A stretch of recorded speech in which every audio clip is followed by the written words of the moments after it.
Welcome to Land Academy. This is the Cash Flow from Land show. We show you how to buy real estate for half of what it's worth and sell it on the internet really fast. I'm Jack Butala. I'm Jill DeWitt. We are Jack and Jill, and this is the Jack and Jill Show too. With over 15,000 completed transactions, we're the experts at acquiring property Of all kinds, not just land. for half price and flipping them for way more. All right, let's get this show started. Jack Butala and Jill DeWitt. Hello. Welcome to our show. In this episode, Jill and I talk about the good, the bad, and the cheap property. And we're going to leave the bad out. Sounds like a Western. Great show today, Jill. Let's take a question before we get all into it. Posted by one of our members on successplant.com, our free online community. Okay.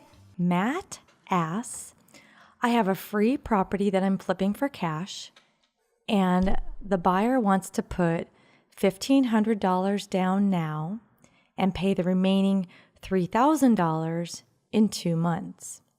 His down payment would cover my cost of the acquisition.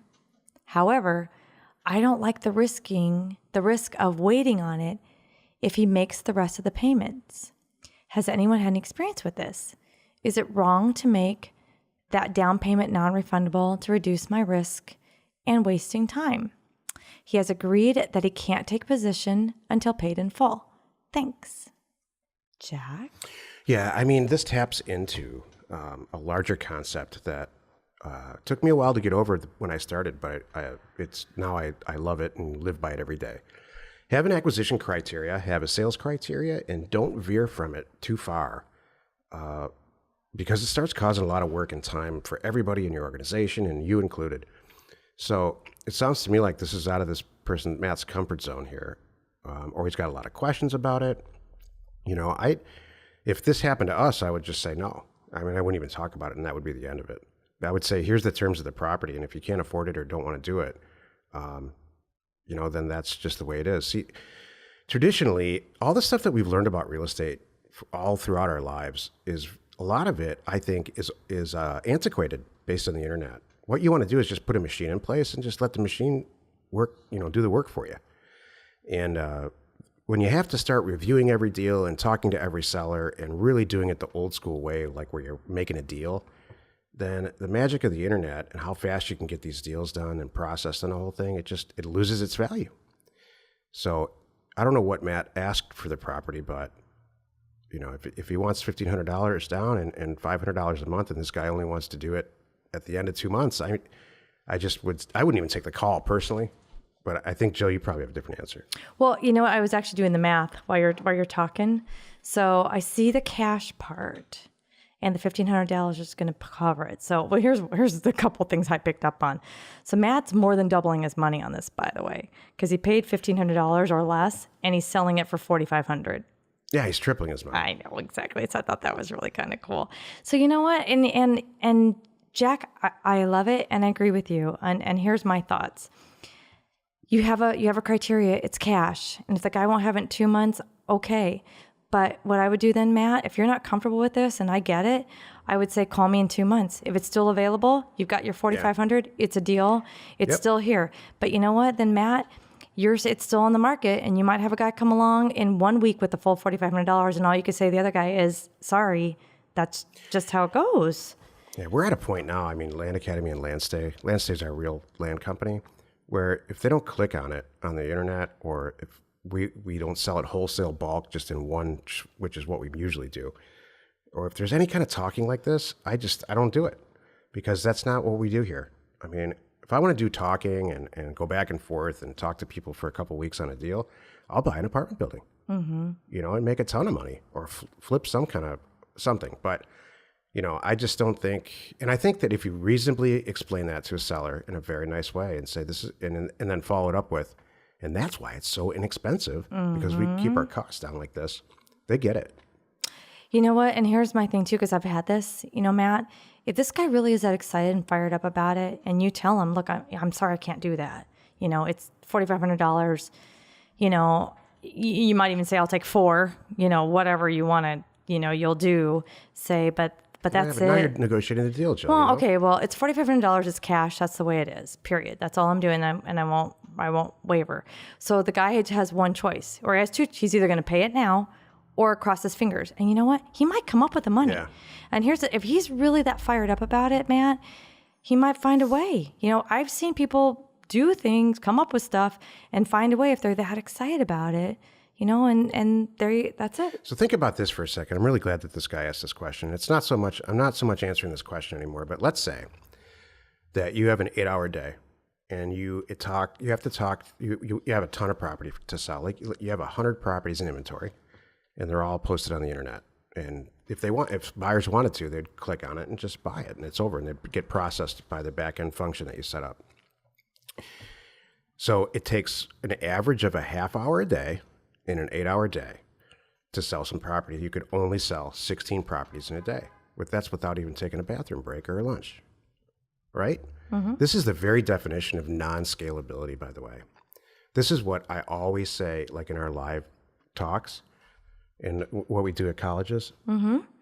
You want to always make sure you're in a scalable business. Mm-hmm. Like coffee shop's not scalable. You sell a cup of coffee, and then you make some profit margin. You sell another cup of coffee. So the best thing that can happen is they're lined up out the door, and it's still not scalable. It's repeatable. You can open another location. Matt's now running into this problem if he's talking to people and negotiating deals. You only can do so much in a day. Mm-hmm. But if he does nothing, does not answer the phone after this is all posted, and spends only time on acquisitions, which is worth it because that's what we teach. But no time on sales, just let the people click through and buy it and get the deeds in the mail. That's scalable. He could sell 5,000 properties in a day if it's all posted without, so and priced this right. whole notion of negotiating deals and spending time with buyers who are buying. I'm not saying with acquisitions you have to do it and should do it because they're so important. They're your lifeline. But with sales, I don't think so. Mm-hmm. We set up Land Academy that way, Jill. Yep. We could get 2,000 members additionally tomorrow. Yep. And it would not, there was no Change a thing. extra work.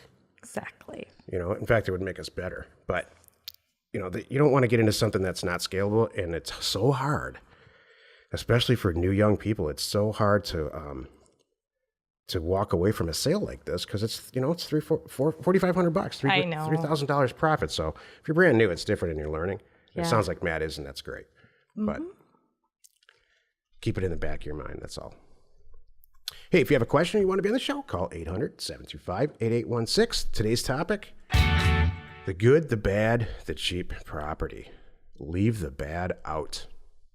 Jill and I deal with this all the time. Mm-hmm. We have acquisition meetings, not meetings, but like review meetings inside the database. And it's so tempting. Sometimes it's free. Mm-hmm. Sometimes people say, here's a bunch of free properties, it's going to be done. And it's awful property. So you want to leave the bad property out and only buy the good stuff. And some weeks you're going to say, it's over. My acquisition pipeline's gone. And then the next week it just rains properties. Exactly. So just because it's super cheap in this poorly titled episode by me, don't buy bad property. What's bad property, Jill? What's bad property in our world? Have you been accused of anything lately? No, because we don't buy bad property. No. Not by buyers, but just people. Oh. Like podcast people and stuff. Have I been accused of it? Have you been accused of only buying property with no access? No. Oh my gosh. Oh, don't even go there. I know you're going, like that one show that we did that time that I was like, went off. Exactly. I went off on what's his face, who's a really a big deal. And he just tripped my radar. Oh, so then it was almost like, I don't care who you are, Mr. Clinton, but So gave him the what for. I did. It was like, you may be big in your world, but this is not cool. So, we don't do that. That's so funny. No, but yeah. There's no tricks here. No, none. We just buy property, houses too, from people who just don't want it anymore. Mm-hmm. And they don't want to list it. They don't want to go through all that stuff. They just want to check. And if it's bad, we don't buy it. There might be some stuff, I don't want it. There's plenty of things that we pass on. I guess that's the thing that people don't understand too, that for a couple of reasons. One, it's stuff we don't want. Or two, it doesn't meet our criteria at that time. And that ties into what you just said. Here's a good story. Yeah. It's a real acquisition story that happened about 4 or 5 years ago, maybe more than that. A guy called me and he said, off of a letter, his mother died recently. She had a ton of property in Imperial County, and it was all cut up perfectly already. Like 80-acre properties and 5-acre properties. And he said, it's got some back taxes on it. And I just want to get rid of it. I really just want to be done with this, seriously. And he called me a lot, and I kept telling him no. And here's why. There is absolutely no access, all right? And I'm in the business of finding access when there might not be some access. And I could not get anywhere near that property, no access. And, we have a clientele, a separate section of our sales database where people are requesting no access property. They want to be not found ever. Mm-hmm. I still couldn't. This property was not, it just tripped my thing. Mm-hmm. So that, I don't care how cheap it was. If he was negotiating with himself, he would say, all right, I'll take $20,000 for all of it. And I would say, no, That's so click. funny. And he would call back and say, all right, how about 15? I call that negotiating with myself.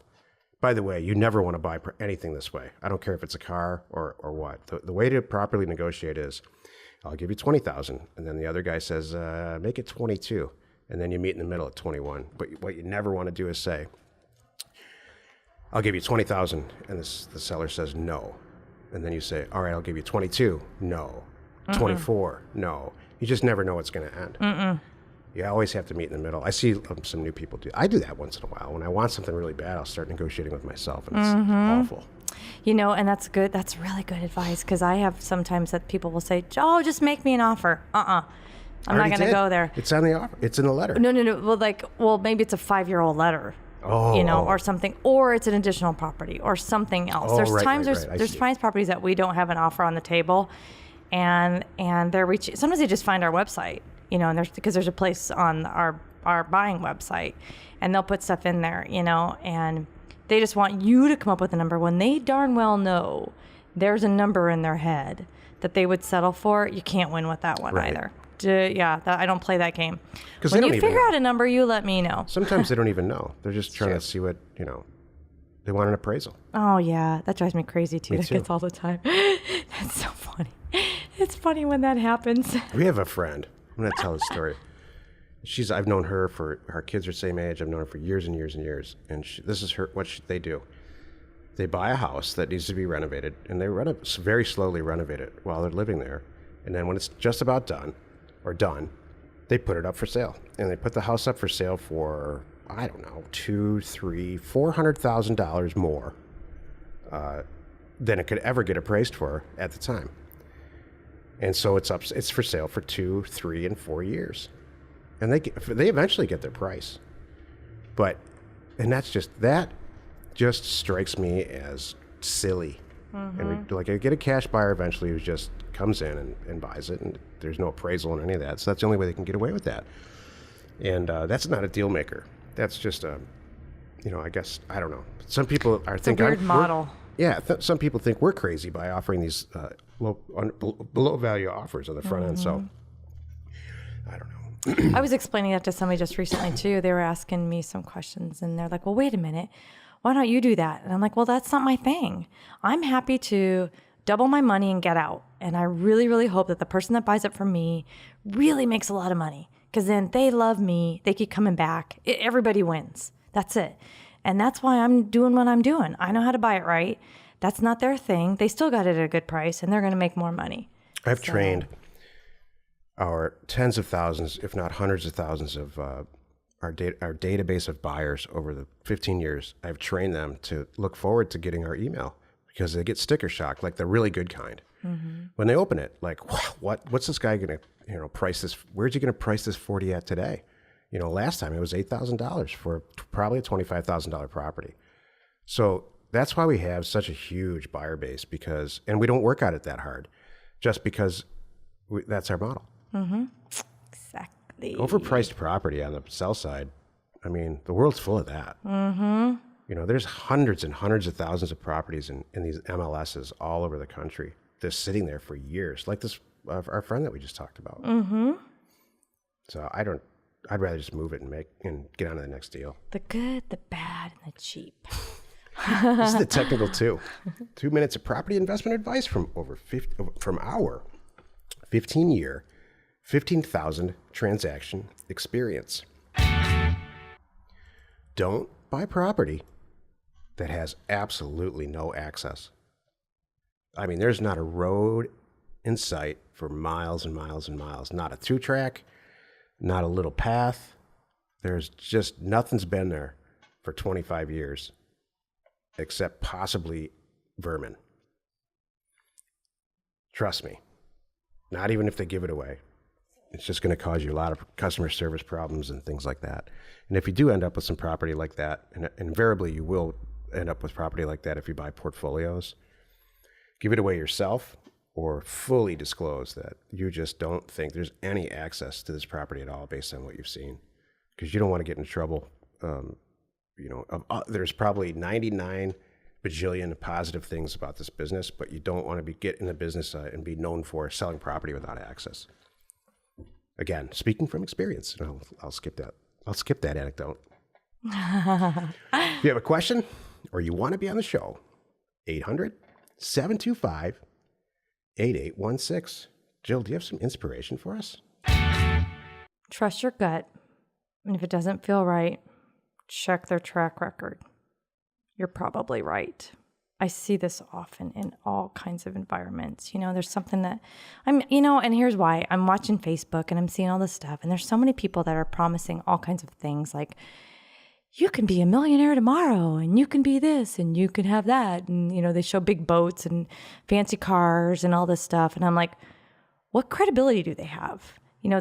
That's where, I don't know if everybody goes there, but that's where I immediately go. Right. I'm like, okay, what are you promoting? What is this? And I still can't figure out. Sometimes when I start digging too, and I'm like, I still don't know what it is. I'm really good. And I'm like, all right, I'm doing my research. I'm trying to check for a track record. And then what I find out is I'm often like, this isn't for me. I don't know what this is.